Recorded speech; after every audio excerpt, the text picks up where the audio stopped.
we've known each other for a long time. So we first met in my median group, which was roughly what year? 1990, I think, 89, 90, that's the time. Right. And it was such a pleasure for both of us. And because at that time, the only groups we had in prisons weren't very successful because they were small groups and therefore related to family and tribal issues, which merely provoked people because it dealt with the origins of their troubles and therefore turned them, got them very aggressive because of their backgrounds. Whereas when you came, you were at that time working as a probation officer, you see, and you immediately recognized the potential social significance of the median group, you see. And in prisons, of course, they don't need to be stirred up. They need to try and understand the social, societal issues of their situations. And therefore, when you started introducing the median group into prisons, there was a very good response. And things have gone on from strength to strength now, and you have a dialogue trust which is to do with applying median groups in prison situations with the prisoners. So that's a rough introduction, but I'm sure we'll have much more to say about each other in the course of the next hour or so. I hope that you will now introduce yourself and indicate how the work is going and how important it has become and has become increasingly recognized as a possible help to the prison services. So I would like you to talk very freely about your work, and I won't be, participating too much. I just want to encourage you to elaborate on what your work is now, which is you're no longer a probation officer, but you are now working in prisons only. No, in the communities, running median dialogue groups in the community. You mean in Cambridge or where? In Cambridge, well, in Huntingdon, very close by. Right. And another one to start shortly at HMP Norwich. Right. Isn't that good? So, right, I don't know if you can start, if you can get I'd like going. to take it back a bit further, actually, Pat. Right, good. So unbeknown to me, right. I actually had a little bit of an inkling about this way back in 1970, right. when I started in the probation service. I was working in the East End of London, and there were a lot of kids who were stealing cars, and this was a big problem. And it occurred to me that it would be a good idea to get the whole system in the room. If you've got a problem, rather than just focusing on the offender, right. you should focus on what's happening in Canning Town. Right. So I set up a meeting of mums and dads and the car thieves themselves and the police and the magistrates and the youth club leaders, and we all got together. And I was very young and not very confident, so I can't pretend it was particularly effective, but instinctively, I thought that was the right thing to do, to get the whole thing together. But in those days, I was, some of our training was in community work, and I didn't know much about groups, I just did them. But the probation service over the years said I couldn't do that preventive, what they call luxury end work in the community with the large groups. They forced us continually towards what they call the heavy end, confronting offending behaviour and developing cognitive behavioural groups, using things like cartooning to look at the process of an offending, the day offending, using all sorts of techniques to analyse sequences of behaviour and to look at problem solving and things like that. And I thought that was pretty good at the time, but when you actually came to analyse the results, it didn't really work out too well. The reconviction rates were still pretty high, and I felt frustrated, and that's really what sort of led me in your direction. For a few things. How was it you came to my group? How did that happen? Well, because I had a pretty bad group work experience at the Grub Institute, which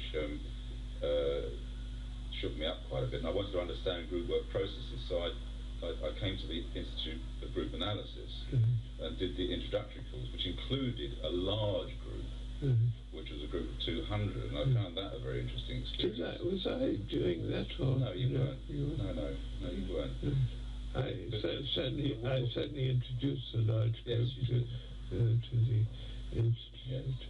But what happened was that I wasn't sure whether I wanted to carry on and do the qualifying course, but I found your paper from Koinonia, and I read that, and the eureka moment was really when I read the word context, because that's what I was doing way back then. It just seemed to make sense that if you provided a context within which people could think and learn, this might be a very important thing to do. And gradually the idea formed in my mind that I'd form a median group of 15 to 30 people in the prison that I'd started to work in. And I started on your median group course in 1990 and spent, I think, 3 years, going to the theory sessions run by you. You're right. Which year was that, roughly? I think it must have been about 1990. Right, okay. As long ago as that, my then there goodness. was Teresa Howard was at that time running the practical group, and you were running the theoretical group. Right, that's right. And my understanding of the median group process, and it just seemed all the detail and complication of the cognitive behavioural stuff, although I could see value in it, I like the elegant simplicity of your idea of progression from what was created in the median group, which was anger, frustration, in the difficulty of having the larger group, and the idea, in my simple words, perhaps of walking among each other's boots, of sitting together in that group and progressing from the anger and frustration of being in that situation to what you describe as koinonia, or impersonal fellowship. Through dialogue, really. Through dialogue. Right. And that idea, as I came to understand it, really appealed to me, and I thought it was elegantly simple, as I say. Yeah, just learning to talk to each other, really. Yeah. So, whilst I was coming and learning from you, I moved on to work at Whitemore Prison, a maximum security prison in Cambridgeshire.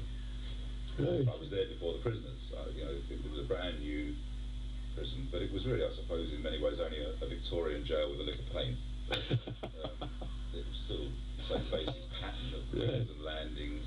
The corridors were slightly wider and it was a bit brighter, but it was still a pretty sterile environment. And in the difficulties at the early stage of a prison, it's a pretty hateful place.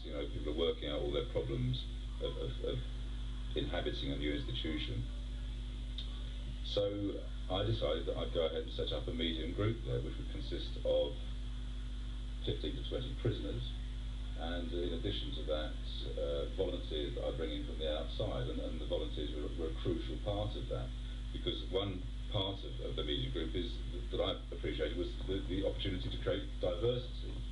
In prisons you've got prison officers and prisoners, they don't always get on too well.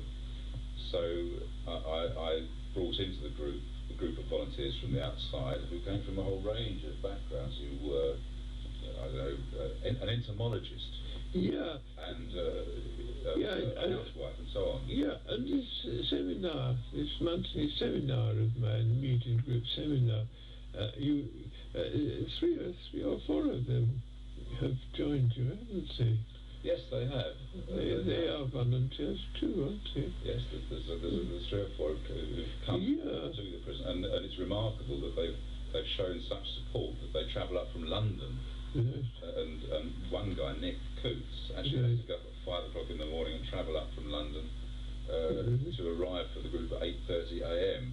And he's been doing that for a couple of years now, so I'm enormously grateful to people like him who continue to support the group. But in that group, of course, he's a businessman, Nick. The diversity is old, young, male, female, black, white. So it is that contextual situation, it is that microcosmic situation within which you can test things out. You could see interesting things developing, like you might get a prisoner, for instance, talking about the Robin Hood scenario. I never rob from my peers, I only rob from rich people, and that's okay. But the interesting thing is that he might turn to his neighbour, who is a housewife, and say, well, what do you do at the end of the week when you've run out of money? So it opens up a different sort of level of conversation in the group. Right. And there are other processes. This was 1990, was it? Yes. This is when you started your first media group in prisons. Yes. Right. And it's still going on today. Right. It's what, once a week or something? Once a week. I run 2 groups on a Tuesday, one in the morning and one in the afternoon. Right. And the membership has been very high. It's well attended. Well attended. How many roughly, normally? For many years we were operating with between 20 and 30 prisoners in the room, plus our volunteers, plus occasionally psychology and probation and other probation staff and staff from the chaplaincy coming into the room, the occasional governor. Really? Yes. So, a very open group in that sense. Oh yes, no agenda, nothing like that, of course, just what people brought to the room. And I suppose one of the things that people have said about the group is it's like being outside the prison. We have created a space within a prison where the men say they can get their heads outside of the prison. I mean, obviously we do talk about prison issues because sometimes people are very angry or frustrated and they need to get things off their chest. But some of the best conversations are about reminiscences, and of course the wonderful process that's going on is that we're creating within a prison a think tank, which I would rate as being far superior to almost anything else. It's that thing that happens, the thought association thing, where one of the prisoners tells a story, and another guy says, oh yeah, I had an experience like that, and then someone else will say, yes, I had an experience of a similar nature, and what's happening is that people are digging up knowledge from their subconscious and building what I've heard described as a Jacob's ladder effect between the conscious and the subconscious. So I mean, it's been said that we only use 1/10 of our ability as human beings, and what's happening in the group is that people are accessing all the knowledge that they have within them. So it's a tremendous resource of knowledge and a wonderful place where people can think together when all that material surfaces, when it becomes unfrozen, if you like, and available within the group setting. And another thing about prison, which is quite interesting, is that they say, obviously not in every case, but they say that a normal male's vocabulary is something like 20,000 words. But in prison it reduces to 2,000 words, most of which begin with F. So in the medium group setting, what's happening is that people are rediscovering their language, and particularly their emotional language, which is a very helpful thing to do. I remember one guy who came into the group saying that when he comes into the group, he can take off some of those layers, because to survive in a tough maximum security prison, you need to have a few layers of armour around you. But when he entered the medium group room, he could peel off a few layers and be more emotional and more trusting and more open. But when he went back onto the wings and landings, he had to put a layer or two back on, because it's a jungle out there. But, and the wonderful thing was you didn't need research and statistics to tell you this was working. because you could see the expansion of language, you know, and the use of metaphor. You could see it happening in the room, and you could see a guy coming in. I mean, listening is the most important thing. They'd come for a few weeks, even a month or two, and just listen, and that was okay. But then they'd start to talk, and I remember one rather curmudgeonly old guy. He didn't speak at all for the first few weeks, and then he started saying crap, just crap. And then a few weeks later he said, "That's crap, that is." And then it was, "That's effing crap, that is." And then into sentences and paragraphs, and you know, I mean, that, you could see it happening, like people unfolding and discovering their talents, their skills, and also, I mean, it's interesting, isn't it, that a lot of the cognitive groups tend to focus on let's say drugs as a problem or crime as a problem. So that's a labelling process, isn't it? It's keeping you sort of boxed into that area. Right. Cliche. You know, when I'm working, I also run, as you know, Pat, a medium group in a drug unit, a drug treatment and testing unit in Huntingdon, and that's been extremely well attended with volunteers again, and staff from the probation unit and ex-users. Roughly, what is the number that come roughly in those groups, drug groups? It's anything between 6 and 12 right. of the ex-drug users that come in, and we have 3 or 4 volunteers join them. Right, so plus a couple of workers. And so on. Up to 20 kind of thing. Yes. Right. Yes. I'd like to move it outside the probation office, but one of the things that the drug users often say is that they feel alien. They feel locked into conversations about drugs and crime. That's all they talk about. They're on a mission all their lives to find drugs and so on. So, you know, my suggestion is that in addition to running groups that maybe do focus on the drug problem, you also run groups that suggest that we don't talk about drugs and crime, that we talk about fishing, alternatives, or books, or films we've seen. Right. And so once you do that, you're into a different network. You're not networked into drugs and crime, you're networked into life. Right. Into the world. Into the world. And, you know, you remember we talked about what we should call, I was going to have an event, which was a big medium group in the community, right back to what I was doing back in 1970. Right. You know, get the whole community in the room. Yeah. And I want to do that again. You know, it's like going full circle almost. And we said, what could we call this event? Where you had the mums and dads and the police and the youth leaders and the ex-users. And I thought, well, these guys that we work with, the ex-users, they're experts. They've been places you and I have never been. Well, I don't know about you, Pat, but I mean, you've been around a bit, haven't you? So, I don't know, maybe you have done some of these things, but you've never injected heroin. No? No? Well, except during the war, it was morphia. That was into other people, though. That was absolutely not myself.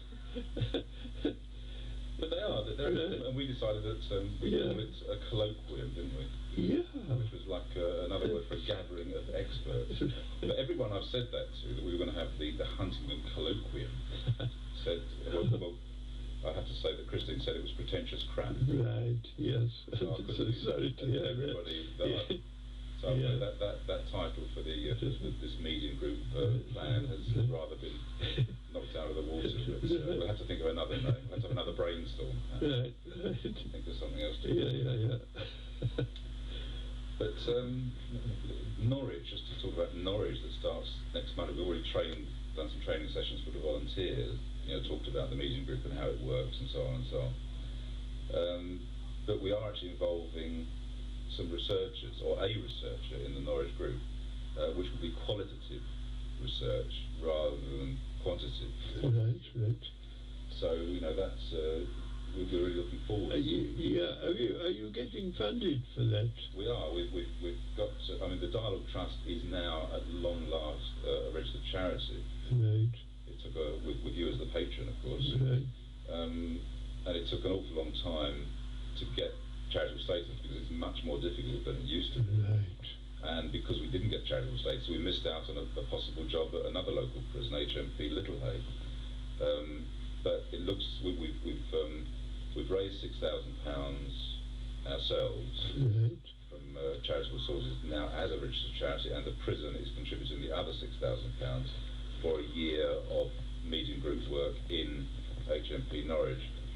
And we went into the prison, and there was a very enthusiastic reception by the prisoners who were really keen to have this opportunity to talk about other things, not being regimented into a treatment type of group, but going into a group where actually they are valued, their contribution is valued. Because, I mean, I don't know whether I've said this before, but I tend to think of prisoners as a bit like pit canaries. The pit canaries of society. I mean, when they fall off their perch, we should beware that the social atmosphere is toxic. And we need to examine those areas. And the meeting group is an ideal situation to examine why it is that they fall off their perch. That's a wonderful way of putting it. Great. Yeah, well, the governor of Norwich, what's his attitude? Is he more... I'm dealing with the deputy governor rather than the governor, but they've been very positive. They've been positive. Oh yes, absolutely. I think they can see the logic of it. They're good. That's almost the first time, isn't it? The governors have supported. We've had other governors who've been very supportive. There have been governors and all sorts of people within the prison. In fact, one of the governors has put me forward for a Butler Trust Award to recognise the work that we've done in prisons over the years. Good. So on the one hand, that's going on, but on the other hand, there's the constant pressure from the accountants who, because we're not in prisons, they have this wonderful system based on KPIs or key performance indicators, and so they analyse your work, and if you are a cognitive behavioural think first program, they call it, then you're okay. You know, they won't touch your budget, although it costs £2,000 to £7,000 per head to put people through these thinking skills programs, and the Home Office is now producing statistics saying they don't work. I don't think that's true. I think they do work, but not in isolation. They need to be part of a continuum of group work, which goes from motivation through to proper rehabilitation into the community. And I think the meeting group is an ideal group to do a rehabilitation. So we satisfy a KPI for resettlement, but not officially. So we're vulnerable to being cut from the system, and that's you know, we're at risk of that all the time. Whereas groups which patently, as they stand, don't work, are safe. I mean, those groups cost, let's say, at the minimum £20,000 per series, whereas our group, for a whole year of occupying 20 people a week, costs £9,000. So because we're not attached to a statistically proven KPI, we're at risk. So this is a problem we have to face, Pat. Well, this is where one has to start using one's mind, really. It's no good just being outraged and horrified and angry and hostile. One has to really start using your mind to work out alternatives to make it feasible. I mean, I think the human mind is bifocal. It looks at one direction at society and science and materialism, and on the other direction it looks at the sort of cosmic intelligence. It's bifocal. And the thing is that so many people are really very into figures rather than words, logic rather than logos, and this sort of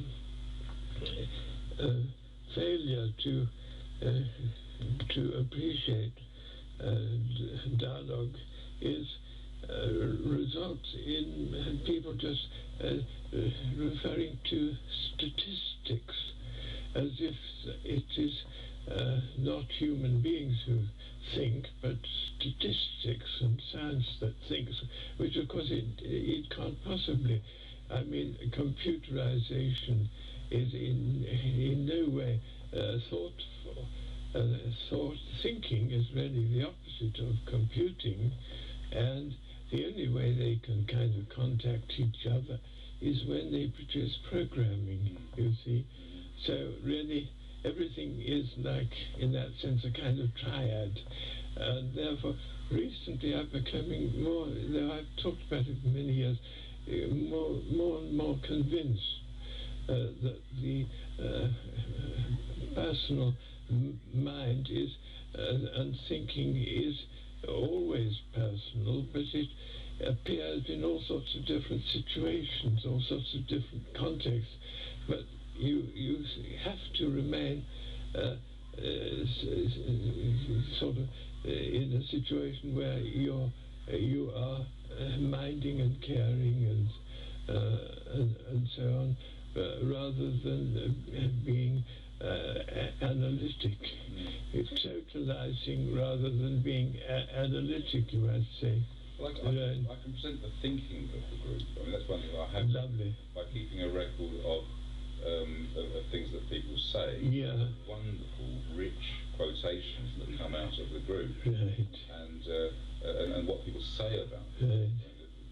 They say that they've gained more from being in Right. You're always, yeah. Everything else. I've got a whole list of these which I can present. Yeah. But, you once got together a little booklet of poems, didn't you? Yeah. From your group. They were absolutely magnificent. They were superb, and they were illustrated by another man who was a prisoner member of the group at HMP Blakenhurst. Right. And what we used to do was, after a very stimulating, at Blakenhurst we had 2 days of the group, and they were quite large. Some of them were 30 or so. Right. And we had 2 groups in the morning and 2 groups in the afternoon. Yes. The format we've described, volunteers and workers and prisoners, short-stay prisoners. So that was the format of 2 days, and suitable because some of them weren't going to be in that particular prison for more than a few months. Yeah. But at the end of a very stimulating day, one of the prisoners suggested that we should all go off to our respective cells and bed and breakfasts and write a poem about the day's group work. Right. And then the following day we'd start the day by reading each other's poems, and some of them were just fabulous. Really? We had about 50 poems. Right. And illustrations. I mean, they're not in my possession at the moment. It was a different organisation that was running the group at that time, although it was still based on my work when I started it. Right. But it's gone off in a slightly different direction now, which is... but they've taken the poems with them, unfortunately. Right. I mean, really, you are the originator, the innovator, the first innovator of introducing median groups into prisons. Although, interestingly, I think Irene Bloomfield no, but that was... did a large group in Pensacola, which I went to, I think, once. Did she really? But she was working with the governor of HMP. Right. But she didn't actually run the frontline groups with the prisoners. She ran a group with the prison officers and the governor, who would be out there running the groups. She was a member of she's dead now, but she's a member of the Group Analytics Society, and she introduced small groups. Yes. But they weren't very successful because, as I say, they overstimulated people's pasts, and Well, they tried group analytics, small groups, right. basically in the original day centres Did they used to run. Yes. I'm not sure how many years ago now, but it's probably 20 years ago. Right. And exactly that happened. Because the probation clients weren't fully appraised of the power of such a group, Right. they were left hanging from the ceilings. Right. Because it was just too deep at that stage of their development. Right. And I think the media group is so much better because it prepares people maybe potentially to do that sort of thing at a later stage. Yeah. But people gain a greater understanding of how they fit into society and where they want to go. They might decide they want to do a small group or one-to-one analysis. Yeah, absolutely. Also, I mean, we know very little about large groups at present, but we have tried at certain points to have a multiple leadership of the large groups, say 100 people or 300 people in one case, 400. We have introduced the whole of the median group conveners into it, so it's multiple leadership. You see, that seemed to me to be a first step towards a kind of large group sophistication. Well, I mean, I'd love, I have this crazy dream that one day, because I think you gave me a pamphlet once by a guy called Beaumont. Yeah, right. And it was 1935. That was. I was fascinated by that, and I think you quoted it again in your most recent paper, Roberto Schellberg, which is suggesting that, and I think this is the potential for geometric progression is very much there, and if you take a group of 20 to 30 people, you'll find 2 or 3 in there who because the idea is that you end up with a group, because it's on the level, you end up with a group of facilitators. That's right, on the level, not a hierarchy. Yes, how the group absolutely. And you could send 2 or 3 of them off to split off amicably, and run 2 or 3 more. Absolutely. So it could progress from 1 group to 2 groups to 4 groups to 8 groups. Right. And I do see the potential. And interestingly, why should I be surprised? I mean, a lot of very intelligent, very capable ex-drug users, ex-prisoners. I would love. We're actually going to be running with Cambridge group work. Right. Ruth Weiner and I are going to be running an introductory medium group course at Adam Brooks Hospital in Cambridge, starting in January. And I suppose it would be absolutely smashing if I could get some of the ex-prisoners and ex-drug users to participate in that group. That would be very exciting. And just the dream thing was, if I won the lottery, would be to reinvent the amphitheatre. Oh yes, made of plastic. That's right. Kind of fold it up and bring it along. I went to the Eden Project not so long ago, and they have these wonderful sort of plastic buildings that they can erect. So I'll put one of those on a cart, back of the car, and go off. Isn't that what that American guy Scott Peck did? Is that right? He used to go from community to community, and actually run a large group in the community, so we direct a sense of community. Yeah, I mean, it took about 30 years, really, for small groups to become more or less universal in people recognizing them as existing. And I think it will take about the same time for the median group to be recognized. One thing I should mention before we get it, Pat, is that it's been a little harrowing. I'm feeling angry at the moment because I think that the group is somewhat under threat from the accountants the bean accountants, who I like people who can do all that stuff. But I wish they weren't running the show as it did. I wish that, because I'm not very good at that administrative. So we need each other. But I feel angry that this wonderful group is slightly under threat at the moment. And as you know, from time to time I've been through phases where I felt pretty ropey because of it's quite difficult to keep these things rolling for 20 years.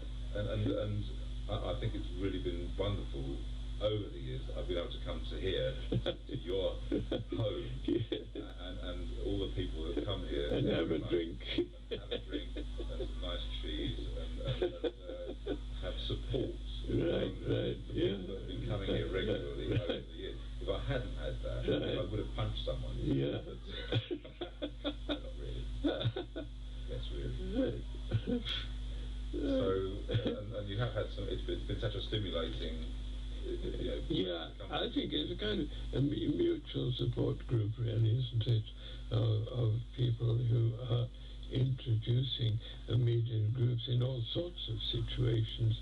Prisons is something that's going on in this country. I don't think it's going on in any other country, but other countries have introduced groups to the services, the Army and Navy and Air Force. It's being introduced into lots of situations,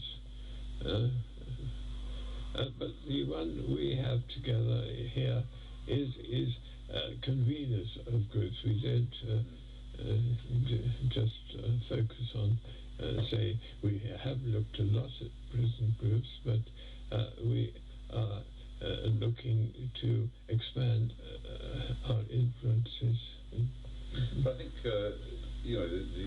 that guy Peter Senge, who wrote The Fifth Discipline, an American Bible of corporations, suggests that the reformation of any institution starts with dialogue. If you're going to, because the institutions, let's face it, are crumbling. The police force, the courts, they're trying to sort out society by making more rules and laws, and that's never worked. The people saying, over to you, prisons and probation services, you sort out the problems. It doesn't work, I'm afraid. It's all our problems, and we all have to work together at it. The media group is about bringing everyone together to try and look at the root causes of the problem. And that's right. Institutions don't recognise that. That's right. You've got to be prepared to look to the roots of your organisation. That's and right. people run scared of that. They set up things like Investors in People, which gets you to fill in a whole bunch of forms. But in many ways, I think they skirt around doing the hard work of actually sitting down together and looking fundamentally at the communication problems, the relationship problems that exist in the foundation stones of all our organisations.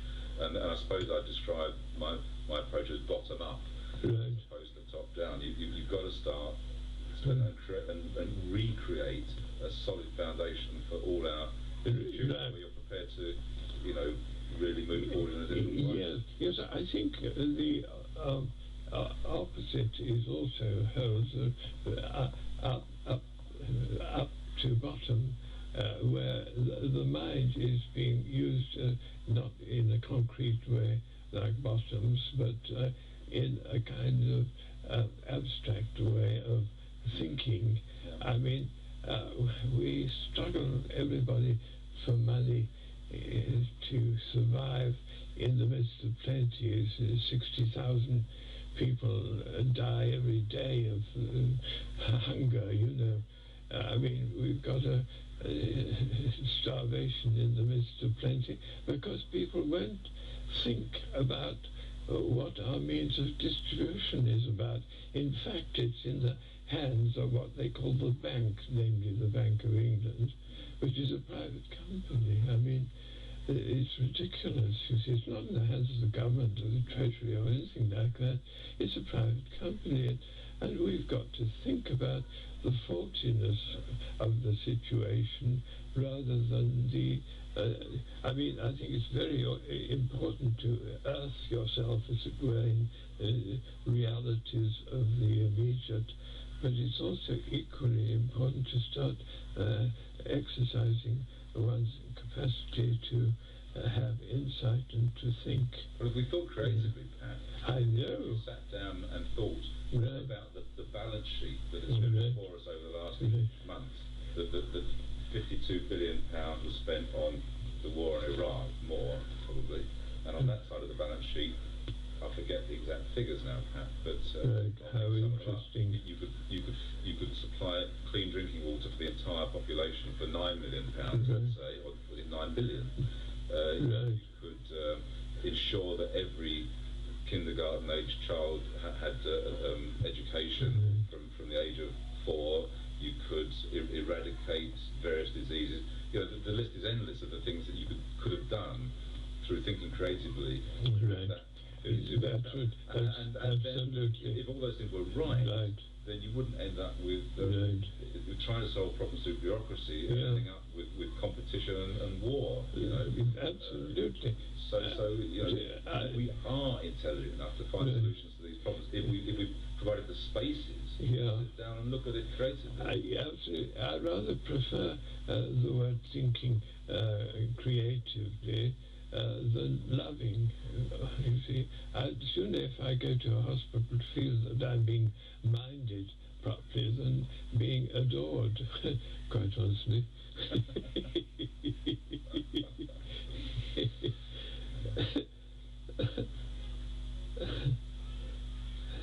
I mean, people so often want to do things through sort of experience.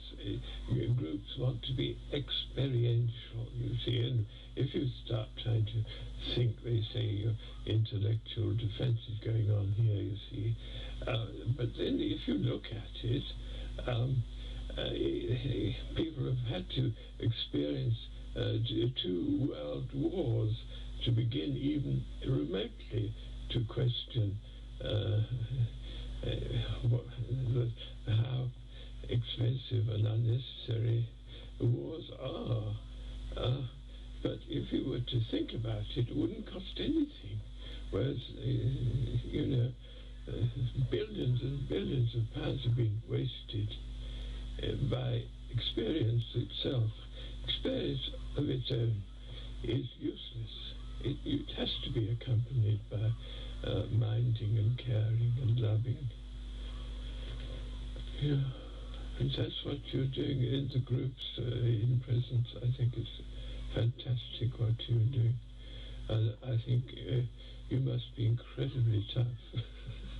Well, I'm sustained by the fact that, well, coming here is sustaining, but it is just, I mean, if I'm honest, I was probably fairly addicted to alcohol at one point, but I'm pretty addicted to the buzz of being in a meeting group. It's such an exciting scenario. Yeah, I think the mind, is both antidepressant and antiphobic. I think it's we laugh a lot. We laugh a lot. I think medication, chemical approach to synapses is very good. It's first aid, though, whereas thoughts crossing synapses are kind of render permanent change, So I think one needs both sometimes. Well, I mean, it's interesting. I think that with the prisoners in the group, you can see that in the early stages when they first arrive, there are those that are pretty physical. Never had anybody hit anybody in the group, but certainly they do occasionally walk across the room and put their nose about 3 inches away from mine and tell me what a prat I am. But as the weeks and months roll on, those same guys are increasingly able to use their rediscovery of language to deal with their problems. Which, I mean, it's a difficult thing to. I don't want to talk quantification, but I suppose you could sort of look at an individual and say, well, over this period of time before coming to the meeting group dialogue, he was involved in this many violent incidents. That's right. Like you were in the dialogue group, he was much more inclined to do things verbally. Right. Yeah. You were a very good rugby player, weren't you, at one time? I was quite good. But shift work in social work destroyed my rugby career. But it's good to have it. I mean, the rugby field was where I got my anger out. I mean, the meeting group is also a pretty good place to release feelings. Yeah, I had a very interesting discovery yesterday. I was looking up the origins of the word tragedy in the Webster Random Dictionary. And do you know that the word tragedy comes from the old Greek words? One means a goat, and the other means song. So tragedy is, of course, a reference to the god Pan, who is both goat and plays the Pan pipes. So this comes to my mind in talking to your mind at this moment. So I think very often in the sort of more mindful type of psychotherapy, you have minds, as it were, engaging with each other on the level rather than the hierarchy, you see. And so it's not only that the client has to speak their mind in free association, and you have to do some associating yourself. Yes, it's mutual, really, and sometimes your mind is blank, and the sort of client's mind is sort of full of good ideas, which. Yes, I mean, although I'm quite happy with silence, Right. The bird of silence flies over, but very rarely, I mean, with a large group, it's just, the groups go for 2 hours, as you know, Pat, Right. and you sometimes come to the end and you just want more time. I mean, 2 hours is not long enough when things are really cooking, as they do. Right. And the idea of meeting on a different level is an interesting one, because when prison officers come into the room, one statement I remember which I thought was quite interesting was that a prison officer, referring to a prisoner, said that when I see you, the prisoner, on the wings and landings, I take a snapshot of you. I just take a snapshot. But when now I've sat down with you for 2 hours in a dialogue group, I have more of a 360-degree picture of you. Right. And that's completely transforming. Right. Because when they meet again on the wings and landings, the prison officer will have much more understanding and a relationship which will enable them to engage with each other in a much more verbal and non-violent way. Right. So I wish I could get more prison officers to come, because of their shift work pattern. Right. We never get them to come more once or twice on the trot. Right. So, the first time they arrive, they go through the anger and frustration bit. Right. They get confronted, and possibly they don't like it, and we don't see them again for 6 months. So, working with prison officers in that situation is not ideal. But if we could get them to come, for 6 or 8 weeks on the trot, I think it would transform relationships in the group. Yeah, but I suppose if you had enough money, you'd be able to be more flexible. The times that you meet, so you could fit in with that. Right. And maybe you could, fund prison officers to come in at another time. Absolutely. A bit of overtime. Right. Yeah. Yeah, that's right.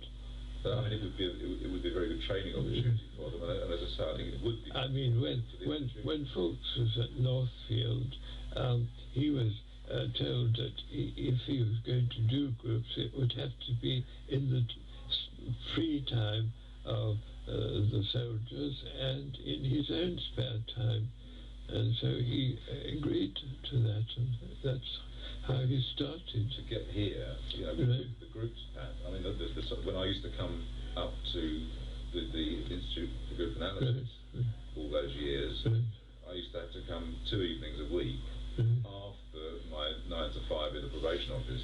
So I was effectively doing 2 extra days' work a week, and I paid for all of it. And the probation office didn't give me anything towards it. I mean, it cost me thousands of pounds to go through all the training, and the probation service, in its wisdom, didn't recognise. And I think that all probation officers, all social workers, should have basic group work training, so they understood the fundamentals, the building blocks of human communication. And then you can go on to do the cognitive style of group once you understand the building blocks. And I think it's sad that sort of training isn't generally available. Right. Well, anyway, that's been wonderful. Thank you, David. Thank you, Pat.